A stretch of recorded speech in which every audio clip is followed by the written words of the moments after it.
بسم اللہ الرحمن الرحیم۔ محترم ناظرین، اللہ پاک فرماتا ہے کہ بے شک اللہ اور اس کے فرشتے نبی کریم صلی اللہ علیہ وسلم پر درود و سلام بھیجتے ہیں۔ اے ایمان والو، تم بھی آپ صلی اللہ علیہ وسلم پر درود و سلام بھیجا کرو۔ محترم ناظرین، درود پاک کا ورد کرنے سے دل و دماغ معطر تو ہوتے ہی ہے، اس کے ساتھ ساتھ ہمارے اور بھی بہت سے دنیاوی مسئلے بھی حل ہو جاتے ہیں۔ آج ہم آپ کے ساتھ ایک ایسا ہی واقعہ گوش گزار کرنے جا رہے ہیں جو کہ آپ کا درود شریف پر ایمان پہلے سے بھی زیادہ مضبوط کر دے گا۔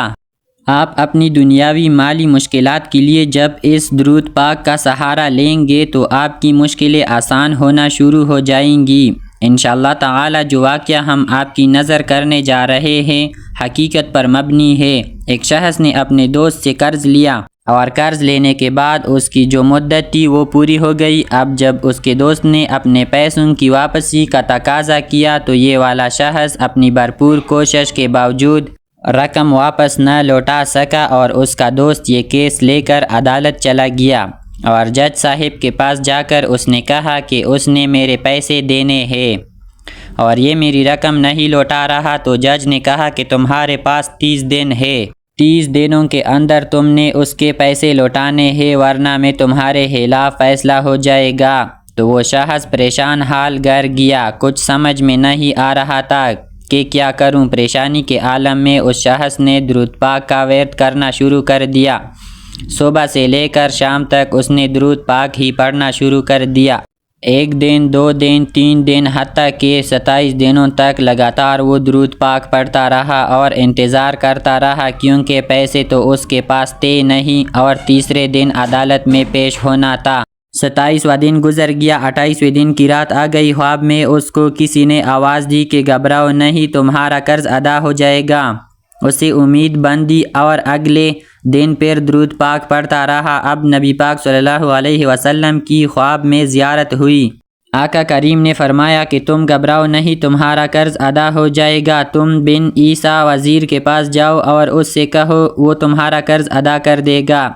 اب جب صبح اٹھا تو بہت خوش ہوا کہ نبی پاک کی زیارت مجھے ہو گئی، لیکن پھر خیال آیا کہ اگر میں وزیر صاحب کے پاس گیا اور انہوں نے مجھ سے کوئی ایویڈنس مانگ لی یا کوئی پروف مانگ لیا کہ میں کیسے مانوں کہ تمہیں نبی پاک صلی اللہ علیہ وسلم نے بھیجا ہے، تو اس بات پر تو میرے پاس کوئی دلیل نہیں ہے۔ اب تیسری رات آ گئی، آخری رات ہے اور صبح عدالت جانا ہے۔ درود پاک پڑھتے پڑھتے سو گیا۔ سرور کائنات امام الانبیاء حضرت محمد صلی اللہ علیہ وسلم نے پھر رات کو کرم فرمایا اور فرمایا کہ علی بن عیسیٰ وزیر کے پاس جاؤ، وہ تمہارا قرض ادا کر دے گا۔ کہا حضور میں تو چلا جاتا، لیکن اگر وہ مجھ سے کوئی پروف مانگتا، کوئی ایویڈنس مانگتا تو میں کیا جواب دیتا؟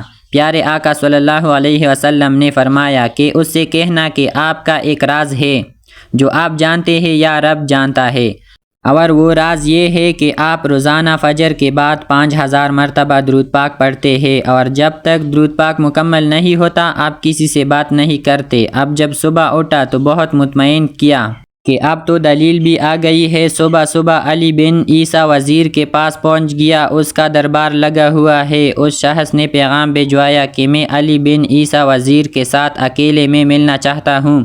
درباری نے آ کر پوچھا کہ وزیر صاحب پوچھ رہے ہیں کہ کس کا پیغام لائے ہو؟ کہا کہ میں نبی پاک صلی اللہ علیہ وسلم کا پیغام لایا ہوں۔ وزیر صاحب نے فوراً بلوا لیا اور کہا فرمائیے۔ کہا کہ مجھے آقا صلی اللہ علیہ وسلم نے کہا ہے کہ آپ میرا قرض ادا کر دیجئے، میں 3000 دینار کا مقروض ہوں۔ عدالت کا آج آخری دن ہے اور آج مجھے عدالت میں پیش ہونا ہے۔ آج اگر میں نے اپنا قرض ادا نہ کیا تو مجھے سزا ہو سکتی ہے۔ علی بن عیسیٰ کہتا ہے کہ میں آپ کا بالکل قرض ادا کر سکتا ہوں، مگر مجھے کیسے پتہ چلے، کوئی دلیل ہے، کوئی ثبوت ہے کہ آپ کو نبی پاک صلی اللہ علیہ وسلم نے بھیجا ہے؟ کہتا ہے کہ ہاں، حالی ہاتھ نہیں آیا۔ آقا کریم نے دلیل بھی عطا فرمائی ہے۔ تو وہ کہتا ہے کہ بتائیے کیا دلیل ہے؟ کہتا ہے کہ آپ کا ایک راز ہے جو کہ آپ جانتے ہیں یا صرف آپ کا رب جانتا ہے۔ 5000 مرتبہ درود پاک آپ روزانہ فجر کے بعد پڑھتے ہیں اور جب تک یہ عمل پورا نہیں ہوتا آپ کسی سے بات نہیں کرتے۔ محترم ناظرین، ذرا تصور کیجئے جو شخص روزانہ 5000 مرتبہ درود پاک پڑھتا ہوگا وہ عاشق رسول کیسا ہوگا۔ اس کی تو لاٹری نکل آئی، وہ تو خوشی سے جھوم اٹھا، کہتا ہے کہ مرحبا یا رسول اللہ، میرے درود پاک قبول ہو گئے۔ خوشی سے اس شخص کو کہتا ہے ابھی آپ بیٹھیے، اور اندر کمرے میں چلا گیا اور واپسی پر 3000 نہیں 9000 دینار لے کر آیا۔ کہتا ہے کہ 3000 تو نبی پاک کا حکم، مرحبا یا رسول اللہ 3000 اور لیجئے، آپ نے اتنی اچھی خبر سنائی، اتنا پیارا خواب سنایا، آپ کے قدم میرے گھر تک آئے اور 3000 مزید لیجئے۔ اس سے اپنے بچوں کے لیے کوئی کاروبار شروع کیجئے اور ایک وعدہ بھی کیجئے کہ زندگی میں جب بھی آپ کو کوئی ضرورت پڑے گی تو آپ میرے پاس آئیں گے، میں آپ کا بھائی ہوں۔ اب یہ دیوانہ بڑا خوش ہو کر عدالت پہنچا۔ وہاں پر سب لوگ یہی سوچ رہے تھے کہ اس نے آج گرفتار ہی ہونا ہے، کیونکہ اس کے پاس کچھ تھا ہی نہیں دینے کو، پہلے ہی کہہ دیا تھا کہ میں دیوالیہ ہو چکا ہوں۔ عدالت میں جاتے ہی اس نے 3000 دے دیے کہ یہ 3000 لیجئے اور میرا قرض ادا کر دیجئے، میں اپنے قرضے سے بری ہونا چاہتا ہوں۔ جج تو پھر جج ہوتے ہیں، کہتے ہیں کہ قرض ادا ہوتا رہے گا، پہلے یہ بتاؤ کہ یہ پیسے لائے کہاں سے ہو؟ تم تو کہتے تھے کہ پیسے ہے ہی نہیں، تمہارے پاس اتنی بڑی رقم کا کیسے انتظام ہوا؟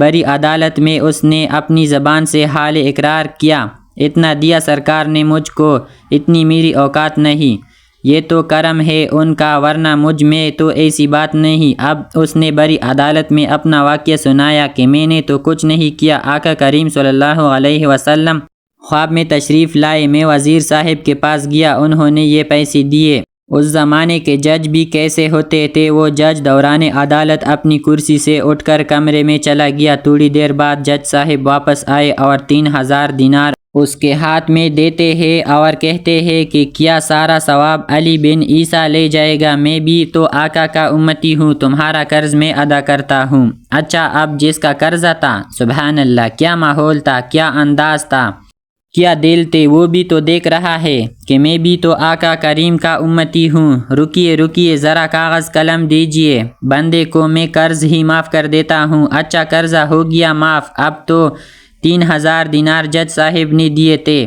وہ شخص کہتا ہے کہ جج صاحب واپس لے لو، میرا تو قرض ختم ہی ہو گیا ہے۔ جج کہتا ہے کہ جو پیسے میں نے آقا کریم صلی اللہ علیہ وسلم کے نام پر نکال لیے ہیں، اب واپس نہیں لینے، یہ سارے تم ہی لے جاؤ۔ اب یہ 12000 دینار لے کر یہ عاشق رسول جھومتا ہوا گھر کو جا رہا تھا۔ محترم ناظرین، صرف ایک رات پہلے ایک سنگل پینی بھی اس کے پاس نہیں ہے اور اگلے ہی دن اس کے پاس 12000 دینار ہے۔ درود پاک وہ وظیفہ ہے جو اگر دل سے پڑھا جائے تو سبحان اللہ مصیبتوں کو ٹالنے والا عمل ہے، یہ پریشانیوں کو ختم کرنے والا وظیفہ ہے۔ یہ میں نہیں کہہ رہا، یہ خود سرور کائنات امام الانبیاء حضرت محمد صلی اللہ علیہ وسلم کی حدیث مبارکہ ہے کہ جو پریشانیوں میں ہو، مصیبتوں میں گرفتار ہو، اسے چاہیے کہ میرے اوپر درود پڑھے، کہ درود پریشانیوں کو لے جاتا ہے، مصیبتوں کو لے جاتا ہے۔ ایک شاعر نے کیا خوب لکھا ہے اور واقعی حق لکھا ہے، ہر درد کی دوا ہے صلی علی محمد، تعویذ ہر بلا ہے صلی علی محمد۔ تو ہمیں چاہیے کہ کثرت سے درود پاک پڑھے اور آج ہی سے پکا تہیہ کر لے کہ کوئی دن درود پاک کے بغیر نہ جائے گا۔ خلوص دل کے ساتھ، سچی محبت، لگن اور محنت کے ساتھ درود پاک کا ورد کرنا شروع کر دے۔ کوئی سا بھی درود پاک جو آپ کو آسان لگے پڑھنا شروع کر دے، انشاءاللہ تعالی ہر قسم کی مصیبتوں اور مالی پریشانیوں کا آپ کی زندگی سے ہمیشہ کے لیے خاتمہ ہو جائے گا۔ امید ہے کہ ویڈیو آپ کو پسند آئی ہوگی۔ ویڈیو پسند آئی ہے تو چینل کو سبسکرائب کر لے، صدقہ جاریہ کی نیت سے شیئر بھی کر دے اور کمنٹ سیکشن میں صلی علی محمد ضرور ٹائپ کر دے۔ شکریہ۔